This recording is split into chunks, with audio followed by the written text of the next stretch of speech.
এখন আমি যেখানে কাজ করছি এই জায়গাটা নিয়ে আমি অনেক হ্যাপি আছি, এটা নিয়ে আপাতত থাকতে চাই। গল্পটাও সুন্দর, সেটা নিয়ে কিছু বলার নাই। গল্প নিয়ে শৌখিন ভাই আছে, শৌখিন ভাইয়ের উপর আমার ভরসা আছে। অপূর্ব ভাই আছে, সেটার উপর আমার ভরসা আছে।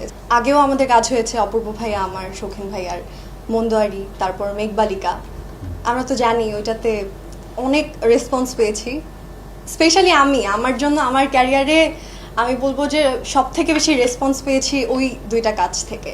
আমার ভরসা ছিল যে এটাও খুব ভালো একটা কাজ হবে।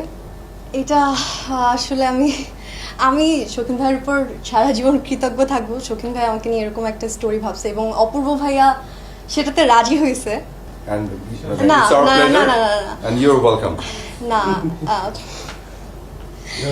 তা আমি এটাই সবার সামনে বলতে চাই যে শৌখিন ভাইকে অনেক অনেক থ্যাঙ্কস, অপূর্ব ভাইকেও থ্যাঙ্কস।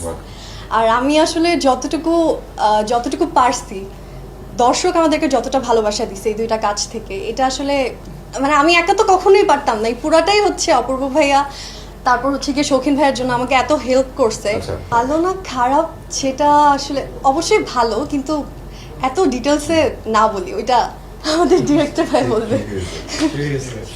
Very good. ফেস করেছি, বাট এখন আসলে এখন আমি যেখানে কাজ করছি এই জায়গাটা নিয়ে আমি অনেক হ্যাপি আছি, এটা নিয়ে আপাতত থাকতে চাই। সিনেমা নিয়ে আপাতত কোনো প্ল্যান নাই, যদি কখনো হয় তাহলে জানাবো অবশ্যই। না আসলে একসাথে অনেকগুলো কাজ করি ব্যাপারটা এমন না, ওই কাজগুলো অনেক আগের করা হয়েছে, দেখা গেছে কোনো না কোনো কারণে অনেক পরে রিলিজ হয়েছে, এই কারণগুলো হয়েছে। বাট আমি আগের মতোই আছি, আগে থেকে একটু বেড়েছে, বাট তাই বলে অনেক না।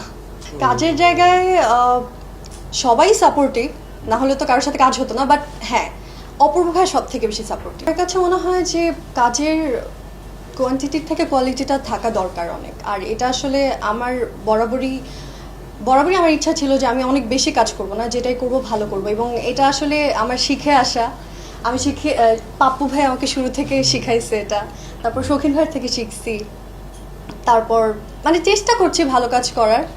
আর অনেক বেশি কাজ না করে আমার মনে হয় অল্প অল্প কাজ করব, শিখবো আস্তে ধীরে, শিখে নেই আস্তে, মানে যত কম কাজ করব তত আস্তে ধীরে শিখবো আর কি, ক্যারেক্টারে ঢুকতে পারবো।